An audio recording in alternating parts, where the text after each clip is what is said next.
Bueno, en cuanto al marco de referencia establecido, bueno, uno habría que mirar, dada la complejidad del discurso y de lo poco accesible que resulta para los maestros del país la ubicación del marco de referencia, desde donde la planteamos en el texto, porque digamos que en este momento, después de haber desarrollado todo lo que hemos desarrollado,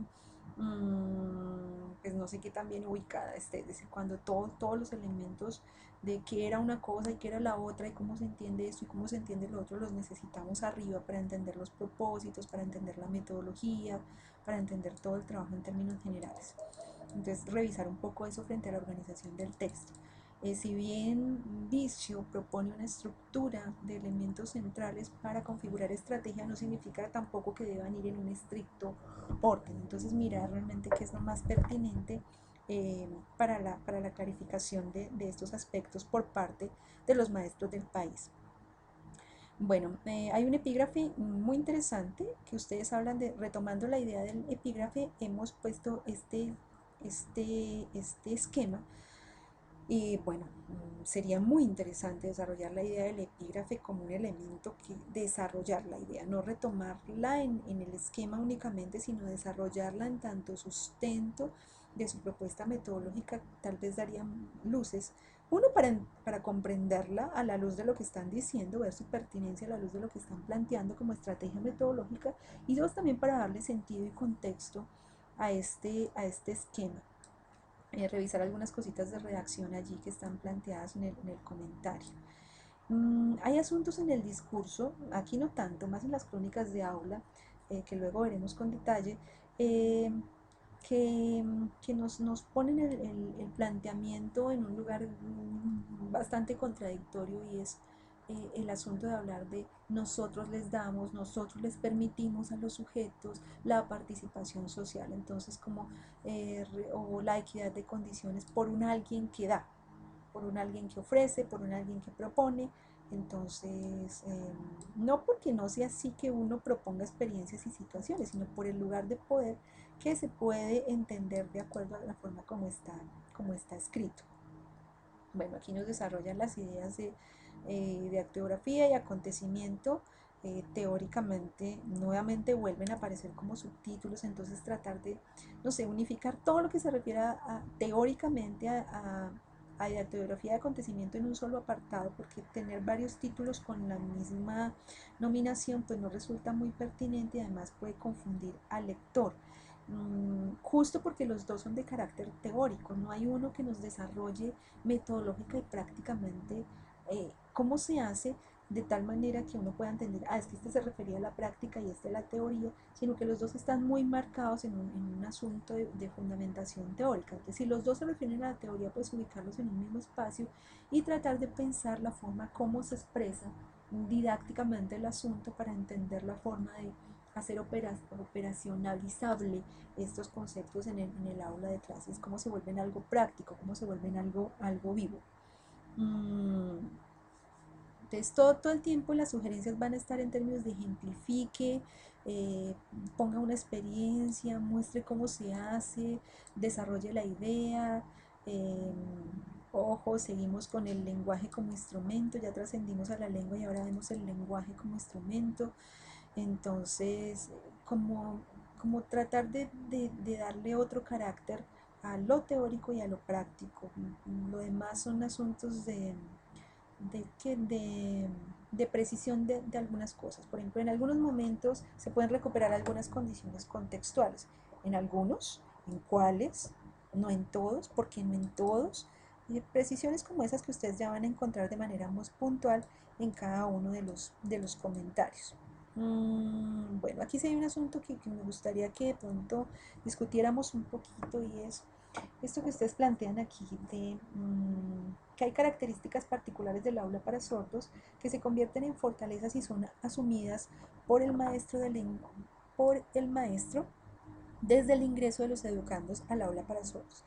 La primera está en contar con un número reducido de estudiantes. Entonces, mmm, entender por qué esto es una fortaleza en el marco de la educación de los sordos. Ojo, eh, justo cuando hemos dicho desde la visión socioantropológica que los espacios son reducidos, que los contextos son limitados, que se necesita un mayor número de hablantes, que entre más haya más se configura lengua y comunidad, porque es que es lo que no se tiene en la vida de los sordos. Entonces sí, claro, el maestro tiene que conocer de manera singular y profunda a sus educandos, pero no sería un argumento decir que esto se posibilita porque sean menos. Esta es tarea del maestro independientemente del número de, de estudiantes que tenga.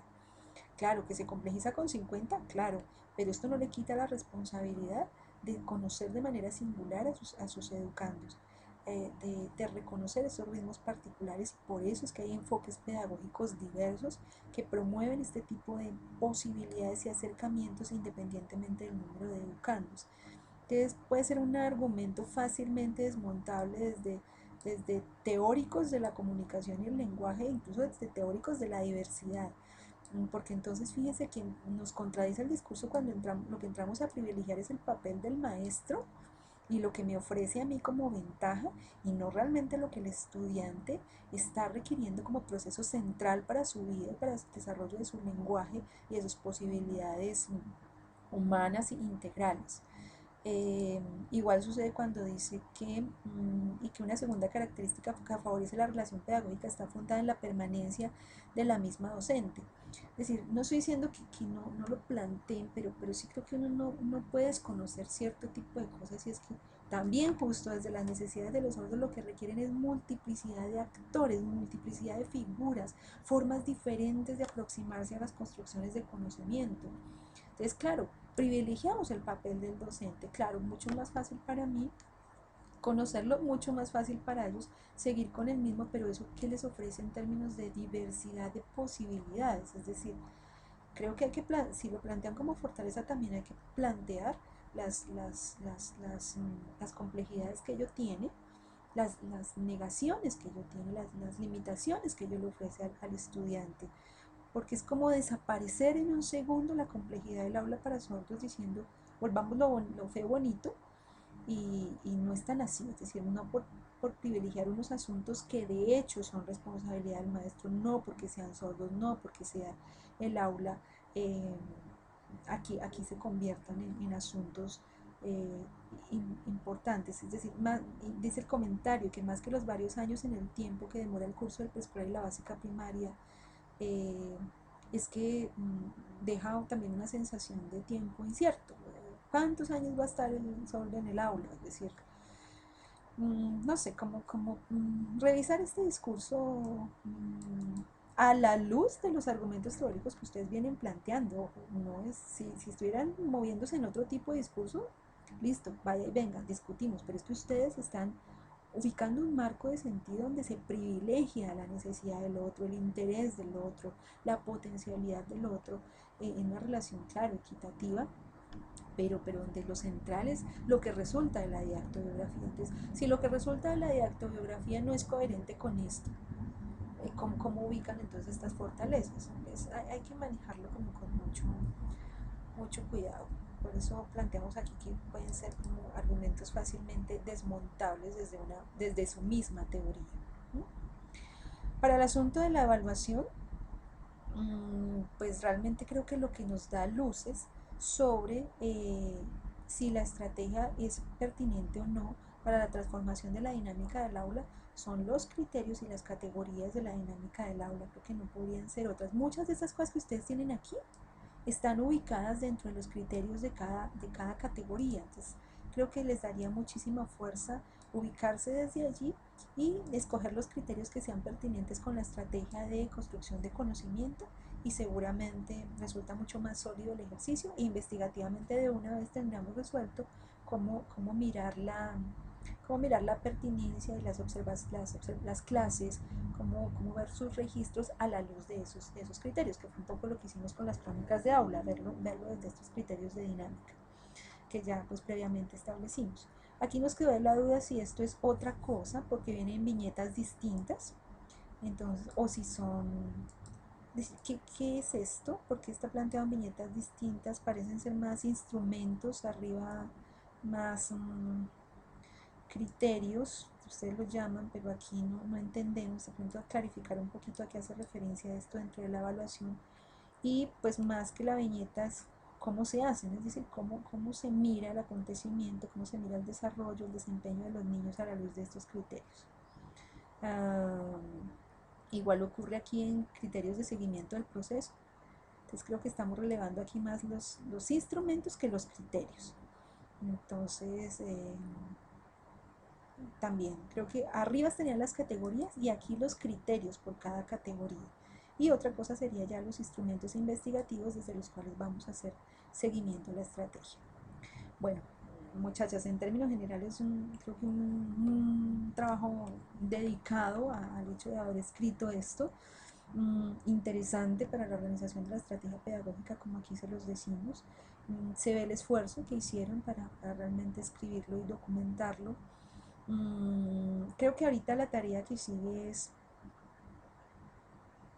mostrarnos cómo esto opera en la práctica. Creo que ya deben estar cansadas a estas alturas del audio de escuchar lo mismo, o realmente es el esfuerzo mayor que requiere este documento, es decir, mostrar una experiencia significativa al país desde esta estrategia en consonancia con las otras dos, que permita valorar realmente lo que ustedes están haciendo en el aula. Existen elementos, como aquí lo planteamos, que son estructurales en cuanto al contenido, que creo que discutimos ya en el encuentro de investigación, muchos de ellos. Algunos los hemos explicitado aquí, pero que igual se requiere, estamos abiertos a seguir la discusión.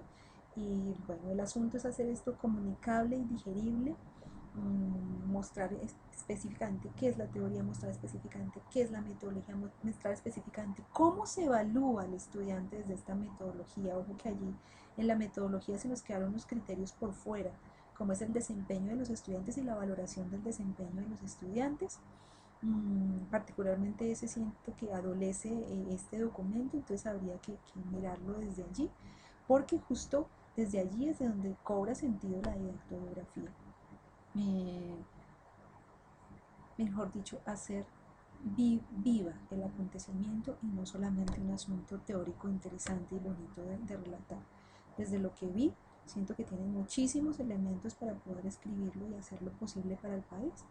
Y bueno, ya la tarea sería, compañeras, volvernos a encontrar con un avance frente a este trabajo, en ese sentido de lo comunicable y lo posible para el resto de maestros. Espero haya sido de utilidad esta retroalimentación y bueno, esperamos comunicarnos al respecto a la menor brevedad posible. Gracias y un abrazo.